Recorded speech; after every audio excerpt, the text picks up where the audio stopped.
நான் வந்து CMA பண்ண போகிறேன், இல்லை நான் பண்ணிகிட்ருக்கேன், CMAக்கு ஸ்கோப் இருக்கா, இதை ஃபுல்லாக பண்ணி முடிக்கிறதுக்கு எனக்கு எவ்வளோ டியூரேஷன் ஆகும், எவ்வளோ ஹார்ஸ் படித்தா என்னால் ஈஸியாக கிளியர் பண்ண முடியும், இந்த இன்ஃபர்மேஷன்ஸ் பார்த்து தான் இன்றைக்கி இந்த வீடியோவில் பார்க்க போகிறோம். I am Aarthi from Shilpi's academy. Let's start.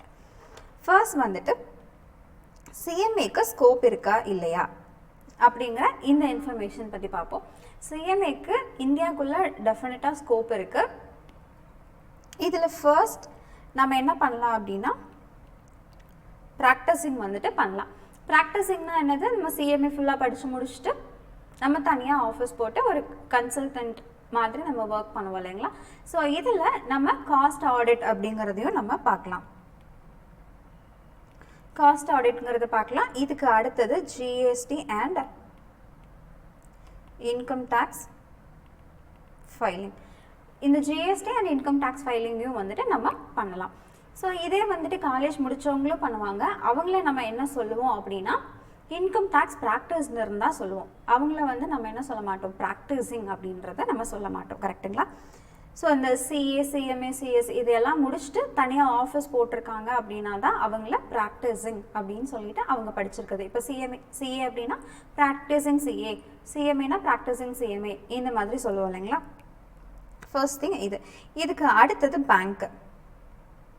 இப்போ நிறைய பேங்க்ஸில் வந்துட்டு CMAஸை ஹையர் பண்ண ஆரம்பிச்சிட்டாங்க. மோஸ்ட்லி என்ன ரோல் அப்படின்னா ரிஸ்க் மேனேஜர்,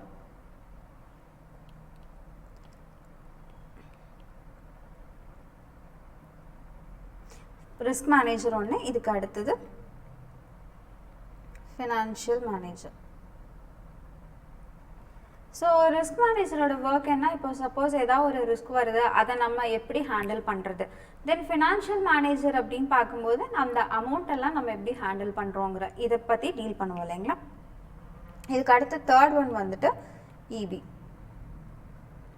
தமிழ்நாடு EBலையும் வந்துட்டு CA, CMA முடித்தவங்களை வந்துட்டு வேலைக்கு எடுக்கிறாங்க. பட் இதுக்கு என்ன அப்படின்னா நம்ம தனியாக எக்ஸாம் எழுதி போகிற மாதிரி இருக்கும். பட் இங்கே போயிட்டோம் அப்படின்னா நம்மளுக்கு சேலரி பேக்கேஜுமே வந்துட்டு கொஞ்சம் அதிகமாக இருக்கும்.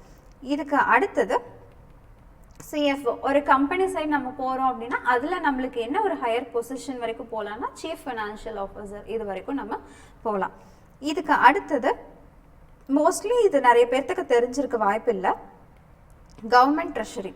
ஸோ அரசு கஜானா, அரசு கருவூலம்னு சொல்லுவாங்க இல்லைங்களா. இதுக்கு வந்து கணக்கு பார்க்குறதுக்கு தனியாக CA, CMA ஃபுல்லி குவாலிஃபைடான பீப்புள்ஸை எக்ஸாம் வச்சு எடுத்துகிட்டு இருக்காங்க. ஸோ இவ்வளோ ஆப்பர்ச்சுனிட்டிஸ் வந்துட்டு CMA பண்ணுறவங்களுக்கு இருக்குது. இதுக்கு அடுத்தது செகண்ட் டைம் டியூரேஷன்.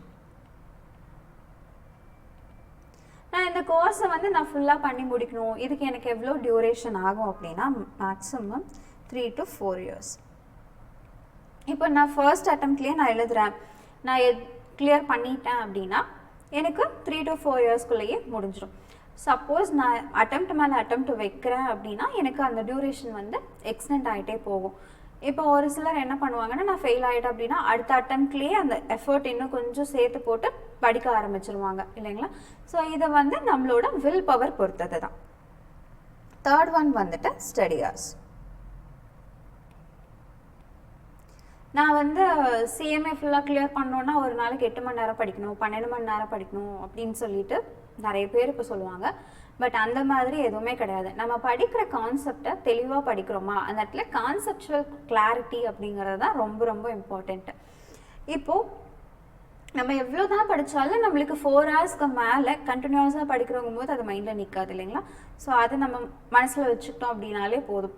இப்போ சப்போஸ் ஒரு 8 hours மேலே படிக்கிறீங்க அப்படின்னா 4 hours வந்துட்டு படிச்சுட்டு அந்த பேலன்ஸ் இருக்க 4 hoursல அதை என்ன படிச்சிருக்கீங்க, இதுக்கு முன்னாடி படித்தது எல்லாமே வந்துட்டு நம்மளுக்கு மைண்டில் இருக்கா அப்படின்னு சொல்லிட்டு ஒரு ரீகால் மாதிரி பண்ணிங்க அப்படின்னா உங்களுக்கு ரொம்ப ஹெல்ப்ஃபுல்லாக இருக்கும்.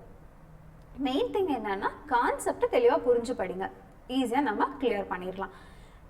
எக்ஸாம்பிள் சொல்லணும்னா ஒரு நாளைக்கு 4 hours படித்து கிளியர் பண்ணவங்களும் இருக்காங்க, கடைசி ஒரு 30 days உட்காந்து ஃபுல்லாக 8 hours படித்து கிளியர் பண்ணவங்களும் இருக்காங்க. ஸோ இந்த இடத்துல டைம் அப்படிங்கிறத நம்ம ஒரு இம்பார்ட்டண்ட் காம்பனண்ட்டாக சொல்ல முடியாது. நம்ம தெளிவாக படிக்கிறோமா அப்படிங்கிறது தான் ரொம்ப முக்கியம். ஸோ இது மாதிரி இன்னும் நிறைய இன்ஃபர்மேஷன்ஸ் தெரிஞ்சுக்கணும் அப்படின்னா நம்ம ஷில்பிஸ் அகாடமி சேனலை சப்ஸ்கிரைப் பண்ணிக்கோங்க. தேங்க்யூ.